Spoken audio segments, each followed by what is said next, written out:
Hello, welcome to AB automobiles. मैं अभिषेक भंडारी आप सभी का स्वागत करता हूं हमारे यूट्यूब चैनल एबी ऑटोमोबाइल पे।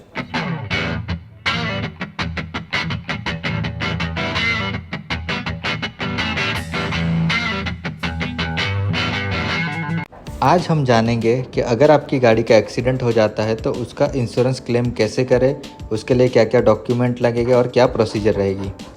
अगर पॉसिबल हो तो जहाँ पे आपकी गाड़ी का एक्सीडेंट होता है वहीं पे एक दो फ़ोटोज़ आप क्लिक कर लीजिए अपने मोबाइल में, जो कि आपको काफ़ी हेल्प करेंगे इंश्योरेंस क्लेम के ड्यूरिंग आपके एक्सीडेंट को जस्टिफाई करने के लिए।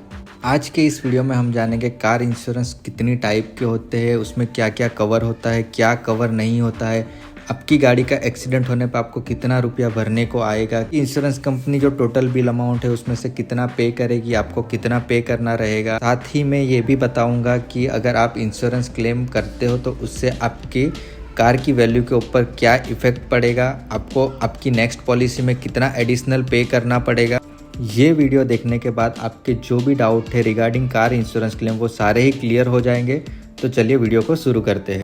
इंश्योरेंस मेनली दो टाइप के होते हैं, जिसमें से पहला इंश्योरेंस है थर्ड पार्टी इंश्योरेंस। आपकी गाड़ी अगर रोड पे चल रही तो आपकी गाड़ी का एक थर्ड पार्टी इंश्योरेंस होना मैंडेटरी है। काफ़ी लोगों के ये क्वेश्चन होता है कि थर्ड पार्टी इंश्योरेंस में जो है गाड़ी में क्या क्या कवर होता है। तो मैं ये बता दूं कि थर्ड पार्टी इंश्योरेंस में अगर डैमेज होता है आपकी गाड़ी में कुछ, तो आपको इंश्योरेंस कंपनी आपकी गाड़ी के लिए कुछ भी पे नहीं करेगी। थर्ड पार्टी इंश्योरेंस तब क्लेम किया जाता है जब आपके व्हीकल से किसी और पर्सन की प्रॉपर्टी डैमेज होती है।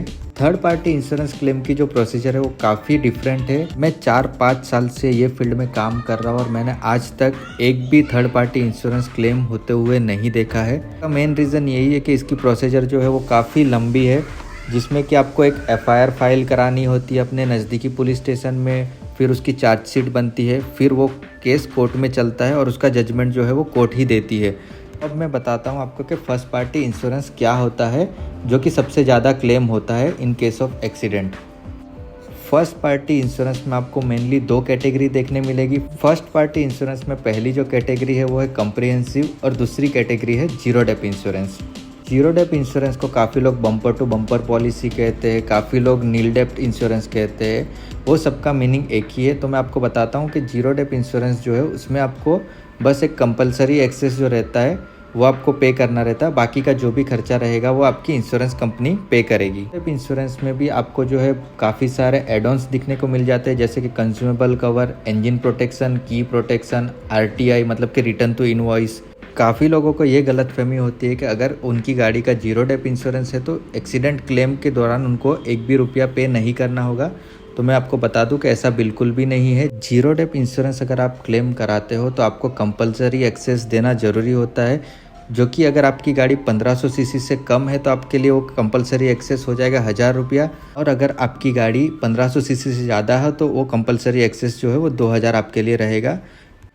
कहीं जगह पे लोग इसे फाइल चार्ज बोलते हैं, जो कि कंपलसरी एक्सेस ही होता है जो आपको इंश्योरेंस क्लेम के ड्यूरिंग पे करना रहता है। आपकी गाड़ी के जीरो डेप इंश्योरेंस में अगर कंज्यूमेबल कवर नहीं है तो जो रिपेयर के टाइम पे आपकी गाड़ी में नट बोल्ट्स और कूलेंट वगैरह जो भी यूज़ होगा, कंज्यूमेबल प्रोडक्ट जो भी यूज़ होगे, उसका भी आपको एक्स्ट्रा चार्ज पे करना रहता है। दूसरा जो मेन एड ऑन है पॉलिसी में वो है इंजन प्रोटेक्शन। अगर आपकी पॉलिसी में इंजन प्रोटेक्शन नहीं है और आपकी कार का इंजन रनिंग कंडीशन में कूलेंट या ऑयल लीकेज होने से सीज होता है तो आपकी इंश्योरेंस कंपनी जो है आपका क्लेम डिनाई कर सकती है। और कूलेंट या लीकेज फिजिकल डैमेज की वजह से ही होना चाहिए, वियर एंड टियर की कंडीशन में आप इंश्योरेंस क्लेम नहीं कर सकते हैं। ऐसे ही बहुत सारे एड ऑन आप अपनी पॉलिसी में ले सकते हो, जैसे कि की प्रोटेक्शन, जिसमें अगर आपकी गाड़ी की चाबी गुम हो जाती है या डैमेज हो जाती है तो वो आपको कवर मिलेगा।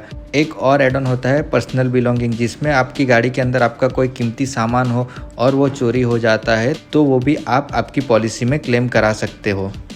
ऐसे और भी बहुत सारे एड ऑन होते हैं जो आप पॉलिसी रिन्यू कराने के टाइम पे आपके एजेंट से पूछ सकते हो, जो कि आपकी पॉलिसी में मेंशन भी होता है।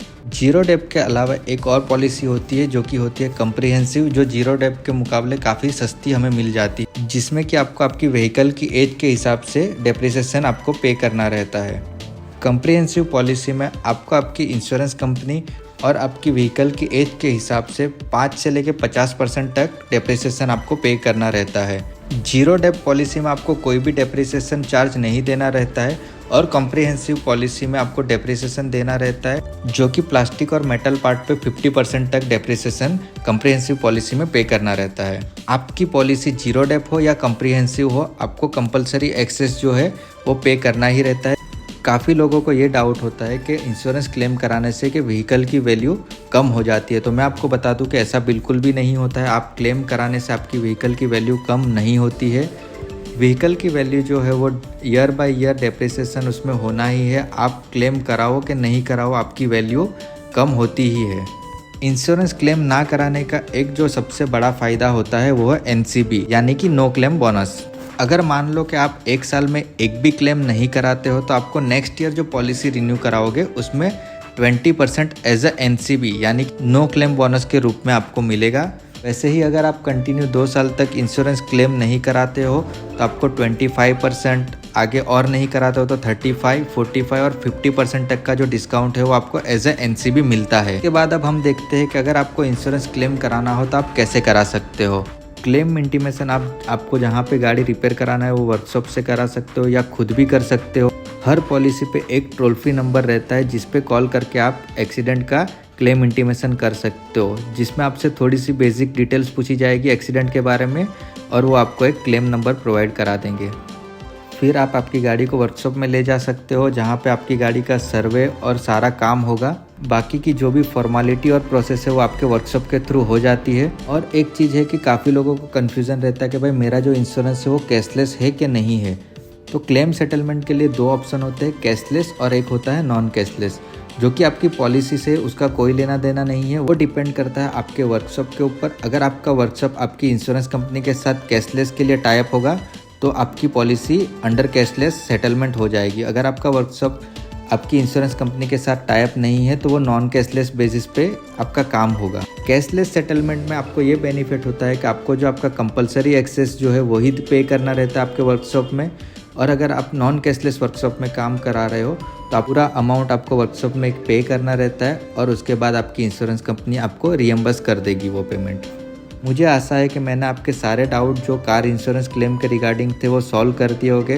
अगर और भी कोई आपका डाउट है तो आप नीचे कमेंट कर सकते हैं, मैं आपके सारे डाउट क्लियर कर दूंगा। अगर आपको ये वीडियो अच्छा लगा है तो लाइक कर दीजिए, शेयर कीजिए, ये इन्फॉर्मेशन ज़्यादा से ज़्यादा लोगों तक पहुँचाइए। आपसे फिर कल मुलाकात होगी एक नए वीडियो के साथ। Thank you.